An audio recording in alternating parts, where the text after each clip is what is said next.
The Odyssey, Book 10, The Bewitching Queen of Aea. We reached the Aeolian island next, the home of Aeolus, Hippolytus' son, beloved by the gods who never die. A great floating island it was, and round it all huge ramparts rise of indestructible bronze, and sheer rock cliffs shoot up from the sea to sky. The king had sired 12 children within his halls, 6 daughters and 6 sons in the lusty prime of youth, so he gave his daughters as wives to the 6 sons. Seated beside their dear father and doting mother, with delicacies aplenty spread before them, they feast on forever. All day long the halls breathe the savour of roasted meats, and echo round to the low moan of blowing pipes, and all night long, each one by his faithful mate, they sleep under soft-piled rugs on corded bedsteads. To this city of theirs we came, their splendid palace, and Aeolus hosted me 1 entire month. He pressed me for news of Troy and the Argive ships, and how we sailed for home, and I told him the whole long story first to last. And then, when I begged him to send me on my way, he denied me nothing. He went about my passage. He gave me a sack, the skin of a full-grown ox, binding inside the winds that howl from every quarter. For Zeus had made that king the master of all the winds, with power to calm them down or rouse them as he pleased. Aeolus stowed the sack inside my holds, lashed so fast with a burnished silver cord, not even a slight puff could slip past that knot. Yet he set the west wind free to blow us on our way, and waft our squadron home. But his plan was bound to fail. Yes, our own reckless folly swept us on to ruin. 9 whole days we sailed, 9 nights non-stop. On the 10th our own land hove into sight at last. We were so close we could see men tending fires. But now an enticing sleep came on me, bone-weary from working the vessel's sheet myself, no let-up, never trusting the ropes to any other mate, the faster to journey back to native land. But the crews began to mutter among themselves, sure I was hauling troves of gold and silver home, the gifts of open-hearted Aeolus, Hippolytus' son. The old story, one man glanced at another, grumbling. Look at our captain's luck, so loved by the world, so prized at every landfall, every port of call. Heaps of lovely plunder he hauls home to Troy, from Troy, while we, who went through slogging just as hard, we go home empty-handed. Now this Aeolus loads him down with treasure, favoritism, friend to friend. Hurry, let's see what loot is in that sack, how much gold and silver, break it open now. A fatal plan, but it won my shipmates over. They loosed the sack, and all the winds burst out, and a sudden squall struck and swept us back to sea, wailing and tears, far from our own native land. And I woke up with a start, my spirit churning. Should I leap over the side and drown at once, or grit my teeth and bear it, stay among the living? I bore it all, held firm, hiding my face, clinging tight to the decks, while heavy squalls blasted our squadron back again to Aeolus' island, shipmates groaning hard. We disembarked on the coast, drew water there, and crewmen snatched a meal by the swift ships. Once we'd had our fill of food and drink, I took a shipmate along with me, a herald too, and approached King Aeolus' famous halls, and here we found him feasting beside his wife and many children. Reaching the doorposts at the threshold, down we sat, but our hosts, amazed to see us, only shouted questions. Back again, Odysseus, why? Some blustering god attacked you? Surely we launched you well. We sped you on your way to your own land and house, or any place you pleased. So they taunted, and I replied in deep despair, a mutinous crew undid me, that and a cruel sleep. Set it to rights, my friends, you have the power. So I pleaded, gentle, humble appeals, but our host turned silent, hushed, and the father broke forth with an ultimatum. Away from my island, fast, most cursed men alive. It's a crime to host a man or speed him on his way when the blessed deathless gods despise him so, crawling back like this. It proves the immortals hate you. Out! Get out! Groan as I did, his curses drove me from his halls, and from there we pulled away with heavy hearts, with the crew's spirit broken under the oar's labor, thanks to our own folly, no favoring wind in sight. 6 whole days we rowed, 6 nights non-stop. On the 7th day we raised the Laestrygonian land.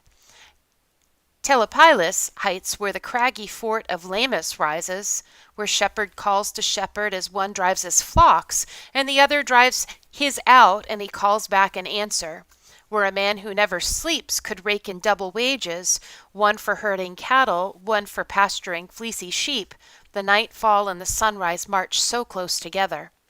We entered a fine harbor there, all walled around by a great unbroken sweep of sky-scraping cliff, with two steep headlands fronting each other, close around the mouth, so the passage in is cramped. Here the rest of my rolling squadron steered, right into the gaping cove, and moored tightly, prow by prow. Never a swelling there, big or small. A milk-white calm spreads all around the place. But I alone anchored my black ship outside, well clear of the harbor's jaws. I tied her fast to a cliffside with a cable. I scaled its rock face to a lookout on its crest, but glimpsed no trace of the work of man or beast from there. All I spied was a plume of smoke drifting off the land. So I sent some crew ahead to learn who lived there. Men like us, perhaps, who live on bread? 2 good mates I chose, and a third to run the news. They disembarked and set out on a beaten trail, the wagons used for hauling timber down to town, from the town heights above. And before the walls they met a girl drawing water, Antiphates' strapping daughter, king of the Laestrygonians. She'd come down to a clear running spring, Artacia, where the local people came to fill their pails. My shipmates clustered round her, asking questions. Who was the king of the realm? Who ruled the natives here? She waved at once to her father's high-roofed halls. They entered the sumptuous palace, found his wife inside, a woman huge as a mountain crag, who filled them all with horror.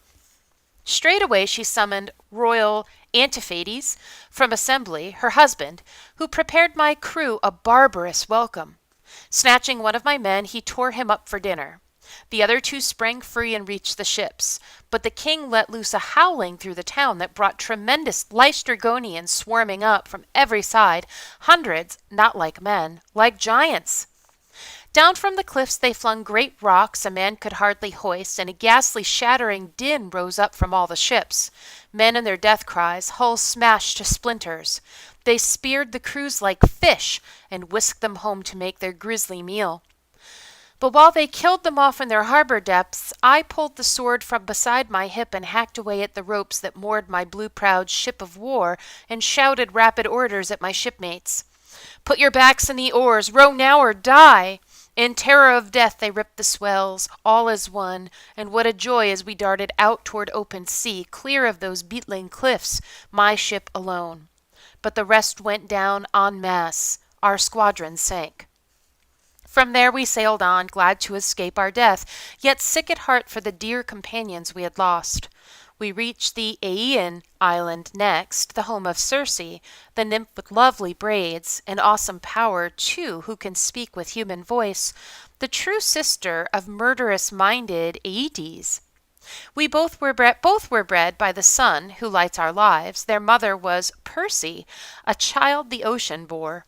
We brought our ship to port without a sound, as a god eased her into the harbor safe and snug, and for 2 days and 2 nights we lay there, eating our hearts out, bent with pain and bone-tired.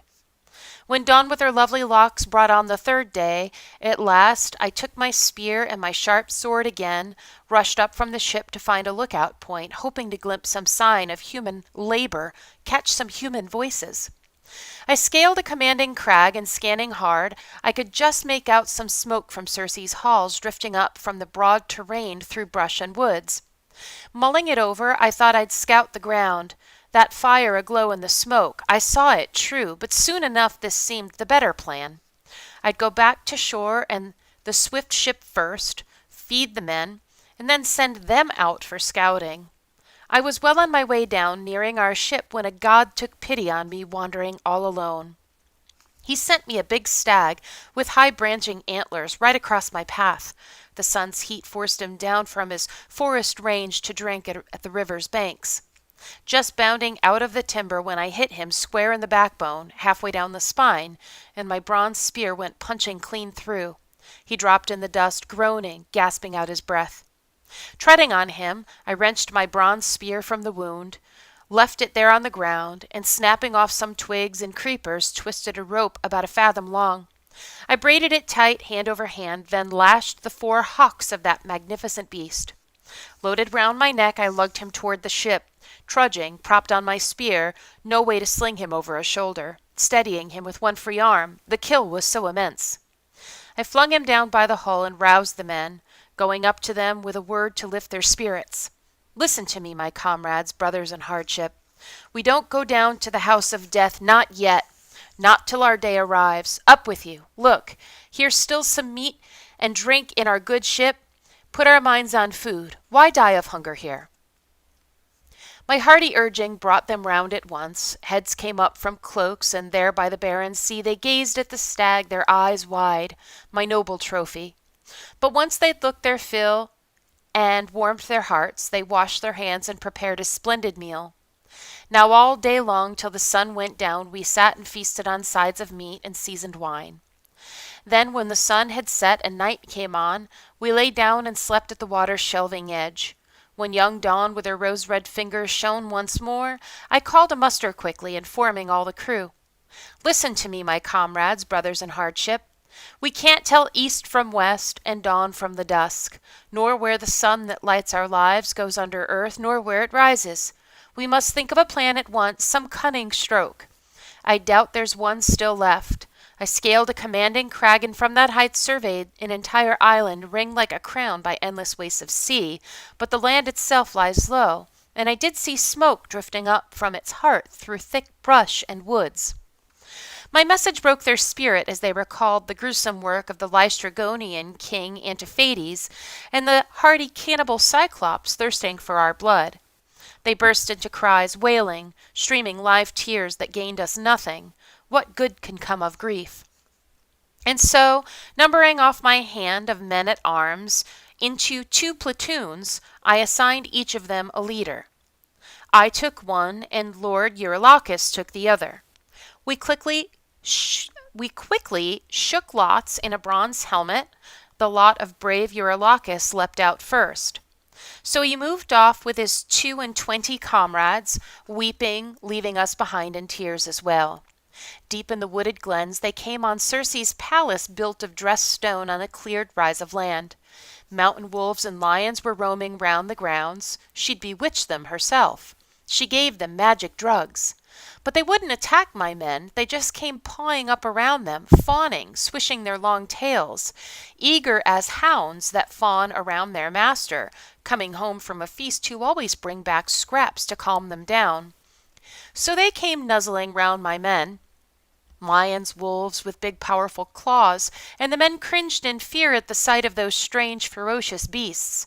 But still they paused at our doors, the nymph with lovely braids, Circe, and deep inside they heard her singing, lifting her spellbinding voice as she glided back and forth at her great immortal loom, her enchanting web a shimmering glory only goddesses can weave. Pelides, captain of armies, took command, the closest, most devoted man I had. Friends, there's someone inside, plying a great loom, and how she sings, enthralling. The whole house is echoing to her song. Goddess or woman, let's call out to her now. So he urged, and the men called out and hailed her. She opened her gleaming doors at once and stepped forth, inviting them all in, and in they went, all innocence. Only Eurylochus stayed behind. He sensed a trap. She ushered them in to sit on high-backed chairs. Then she mixed them a potion, cheese, barley, and pale honey mulled in Praemian wine. But into the brew she stirred her wicked drugs to wipe from their memories any thought of home. Once they drained the bowls she filled, suddenly she struck with her wand, drove them into her pigsties, all of them bristling into swine, with grunts, snouts, even their bodies, yes, and only the men's minds stayed steadfast as before. So off they went into their pens, sobbing, squealing, as Circe flung them acorns, cornel nuts, and mast, common fodder for hogs that root and roll in mud. Back Eurylochus ran to our swift black ship to tell the disaster our poor friends had faced. But try as he might, he couldn't get a word out. Numbing sorrow had stunned the man to silence. Tears welled in his eyes, his heart possessed by grief. We assailed him with questions, all at our wits' end, till at last he could recount the fate our friends had met. Off we went through the brush, Captain, as you commanded. Deep in the wooded glens we came on Circe's palace, built of dressed stone on a cleared rise of land. Someone inside was plying a great loom, and how she sang in a clear high voice! Goddess or woman, we called out and hailed her. She opened her gleaming doors at once and stepped forth, inviting us all in, and in we went, all innocence, but I stayed behind. I sensed a trap. Suddenly all vanished, blotted out. Not one face showed again, though I sat there keeping watch a good long time. At that report I slung the hefty bronze blade of my silver-studded sword round my shoulder, slung my bow on too, and told our comrade, "Lead me back by the same way that you came." But he flung both arms around my knees and pleaded, begging me with tears and winging words. "Don't force me back there, Captain King. Leave me here on the spot. You will never return yourself, I swear. You'll never bring back a single man alive. Quick, cut and run with the rest of us here. We can still escape the fatal day." But I shot back, "Eurylochus, stay right here, eating, drinking, safe by the black ship. I must off. Necessity drives me on."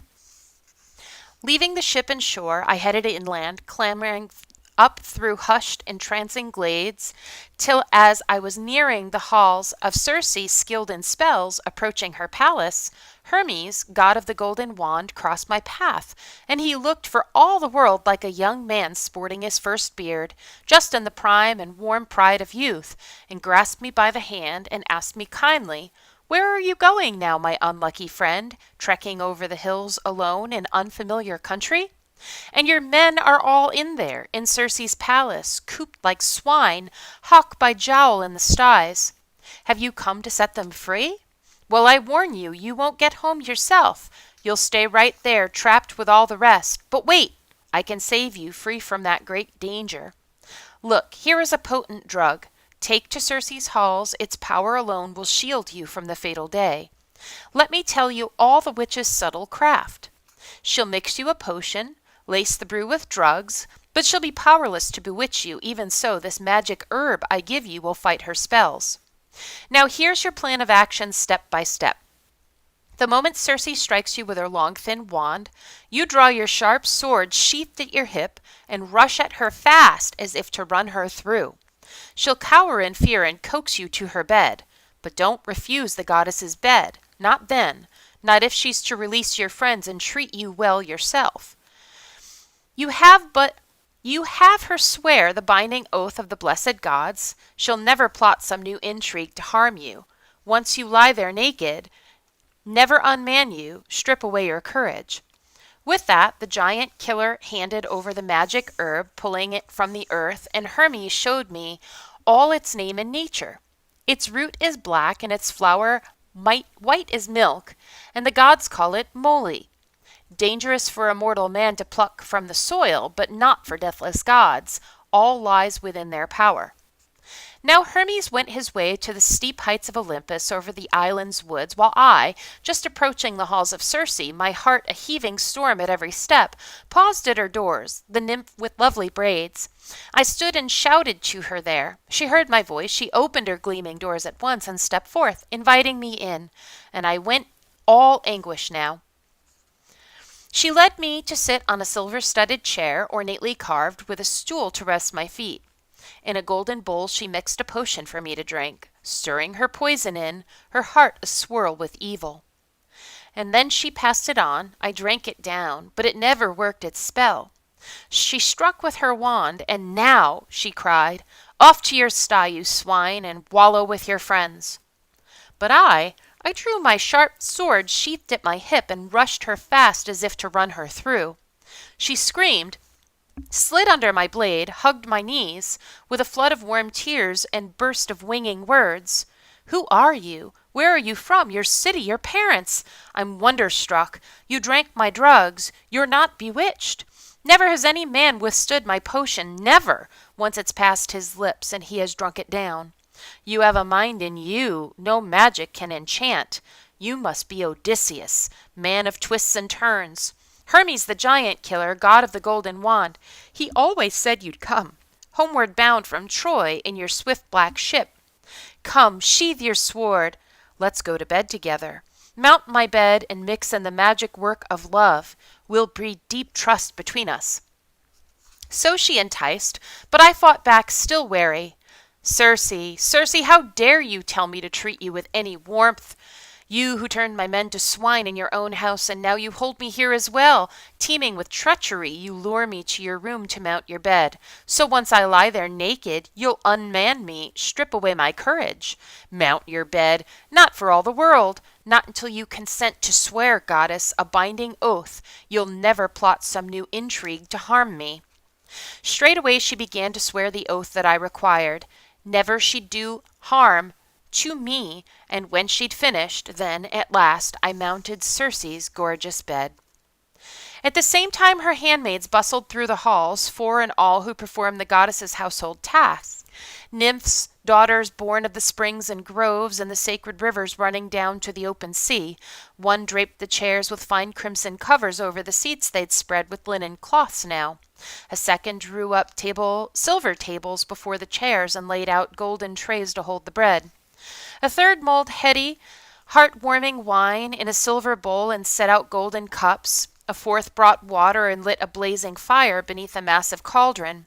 The water heated soon, and once it reached the boil and the glowing bronze, she eased me into a tub and bathed me from the cauldron, mixing the hot and cold to suit my taste, showering head and shoulders down until she'd washed away the spirit-numbing exhaustion from my body. The bathing finished, rubbing me sleek with oil, throwing warm fleece and a shirt around my shoulders, she led me to sit on a silver-studded chair, ornately carved, with a stool to rest my feet. A maid brought water soon, in a graceful golden pitcher, and over a silver basin tipped it out so I might rinse my hands, and pulled a gleaming table to my side. A staid housekeeper brought on bread to serve me, appetizers aplenty too, lavish with her bounty. She pressed me to eat. I had no taste for food. I just sat there, mind wandering, far away, lost in grim forebodings. As soon as Circe saw me, huddled, not touching my food, immersed in sorrow, she sidled near with a coaxing, winged word. Odysseus, why just sit here, struck dumb, eating your heart out, not touching food or drink? Suspect me of still more treachery? Nothing to fear. Haven't I just sworn my solemn binding oath? So she asked, but I protested. Circe, how could any man in his right mind endure the taste of food and drink before he'd freed his comrades in arms and looked at them in the eyes? If you really want me to eat and drink, set them free, all my beloved comrades. Let me feast my eyes. So I demanded. Circe strode on through the halls and out, her wand held high in hand, and flinging open the pens, drove forth my men, who looked like full-grown swine. Facing her, there they stood as she went along the ranks, anointing them one by one with some new magic oil. And look, the bristles grown by the first wicked drug that Circe gave them slipped away in their limbs, and they turned men again. Younger than ever, taller by far, more handsome to the eye, and yes, they knew me at once, and each man grasped my hands, and a painful longing for tears overcame us all. A terrible sobbing echoed through the house. The goddess herself was moved, and standing by me, warmly urged me on, a lustrous goddess now.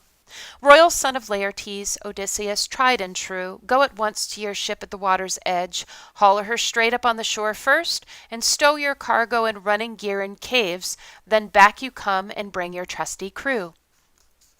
Her urging won my stubborn spirit over. Down I went to the swift ship at the water's edge, and there on the docks I found my loyal crew consumed with grief and weeping, live warm tears.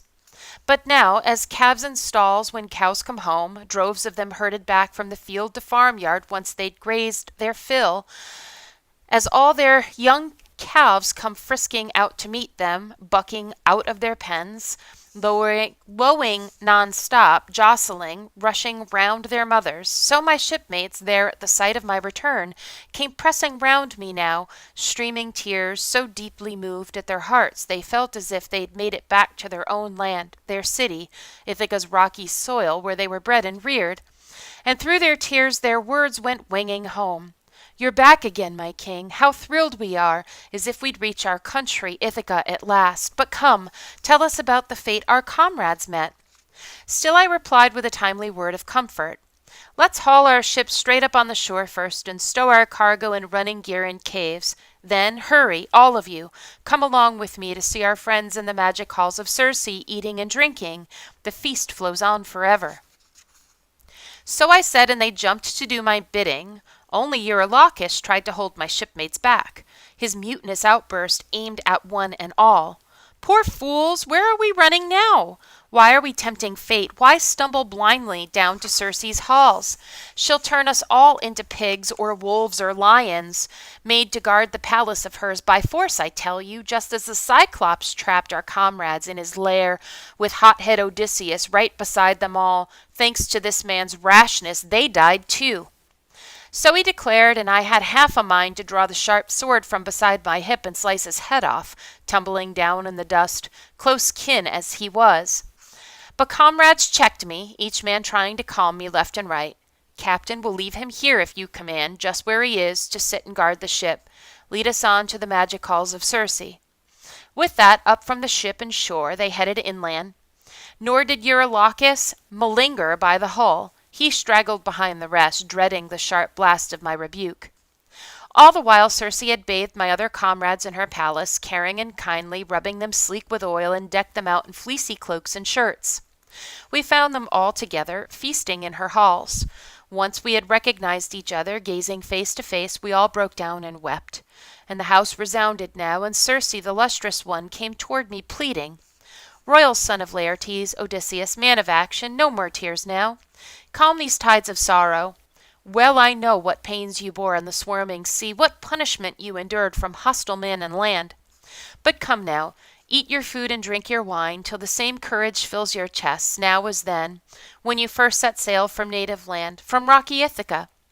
Now you are burnt-out husks, your spirits haggard, sere, always brooding over your wanderings long and hard, your hearts never lifting with any joy. You've suffered far too much. So she enticed and won our battle-hardened spirits over, and there we sat at ease, day in, day out, till a year had run its course, feasting on sides of meat and draughts of heady wine. But then, when the year was gone, and the seasons wheeled by, and the months waned, and the long days came around again, my loyal comrades took me aside and prodded. Captain, this is madness. High time you thought of your own home at last, if it really is your fate to make it back alive and reach your well-built house and native land. Their urging brought my stubborn spirit around. So all that day till the sun went down, we sat and feasted on sides of meat and heady wine. Then when the sun had set and night came on, the men lay down and sleep in shadowed halls, but I went up to that luxurious bed of Circe's, hugged her by the knees, and the goddess heard my winging supplication. Circe, now make a good promise you gave me at once. It's time to help me home. My heart longs to be home, my comrades' hearts as well. They wear me down, pleading with me whenever you're away. So I pressed, and the lustrous goddess answered me in turn. Royal son of Laertes, Odysseus, old campaigner, stay on no more in my house against your will. But first another journey calls. You must travel down to the house of death, and the awesome one, Persephone, there to consult the ghost of Tiresias, seer of Thebes, the great blind prophet whose mind remains unshaken. Even in death Persephone has given him wisdom, everlasting vision to him and him alone. The rest of the dead are empty, flitting shades. So she said, and crushed the heart inside me. I knelt in her bed and wept. I'd no desire to go on living and see the rising light of day. But once I'd had my fill of tears and writhing there, at last I found the words to venture. Circe, Circe, who can plot us on that journey? Who has ever reached the house of death in a black ship? The lustrous goddess answered, never pausing, Royal son of Laertes, Odysseus, born for exploits, let no lack of a pilot at the helm concern you. No, just step your mast and spread your white sail wide. Sit back, and the north wind will speed you on your way. But once your vessel has cut across the ocean river, you will raise a desolate coast in Persephone's grove.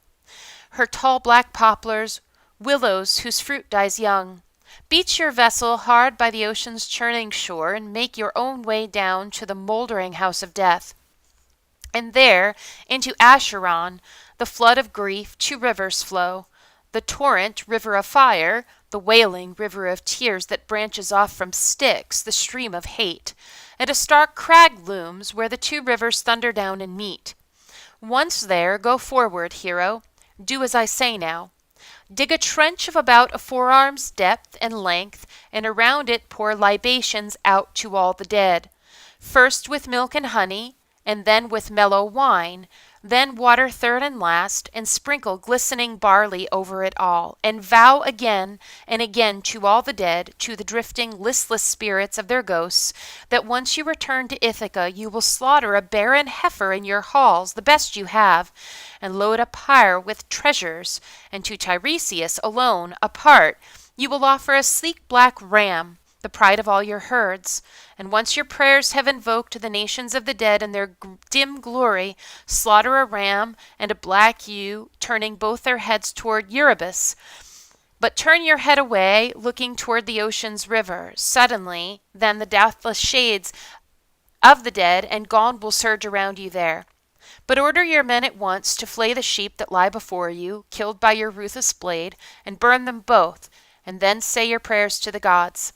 To the almighty god of death and dread Persephone. But you, draw your sharp sword from behind your hip, sit down on alert there, and never let the ghosts of the shambling, shiftless dead come near that blood, till you have questioned Tiresias yourself. Soon the great seer will appear before you, captain of armies. He will tell you the way to go, the stages of your voyage, how you can cross the swarming sea and reach home at last.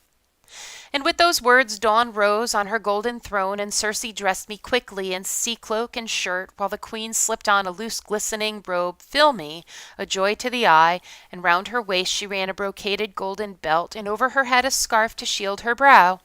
And I strode on through the halls to stir my men, hovering over each with a winning word. Up now, no more lazing away in sleep, we must set sail, Queen Circe has shown the way. I brought them round, my hardy friends in arms, but not even from there could I get them safely off without a loss. There was a man, Elpenor, the youngest in our ranks, none too brave in battle, none too sound in mind. He strayed from his mates in Circe's magic halls, and keen for the cool night air, sodden with wine, he'd bedded down on her roofs. But roused by the shouts and tread of marching men, he leapt up with a start at dawn, and still so dazed, he forgot to climb back down again by the long ladder. Head first from the roof he plunged, his neck snapped from the backbone, his soul flew down to death. Once on our way, I gave the men their orders. You think we are headed home, our dear own land? Well, Circe sets a rather different course. Down to the house of death and the awesome one, Persephone, there to consult the ghost Tiresias, seer of Thebes. So I said, and it broke my shipmates' hearts. They sank down on the ground moaning, tore their hair, but it gained us nothing. What good can come of grief? Back to the swift ship at the water's edge we went, our spirits deep in anguish, faces wet with tears. But Circe got to the dark hull before us, tethered a ram and black ewe close by, slipping past unseen. Who can glimpse a god who wants to be invisible, gliding here and there?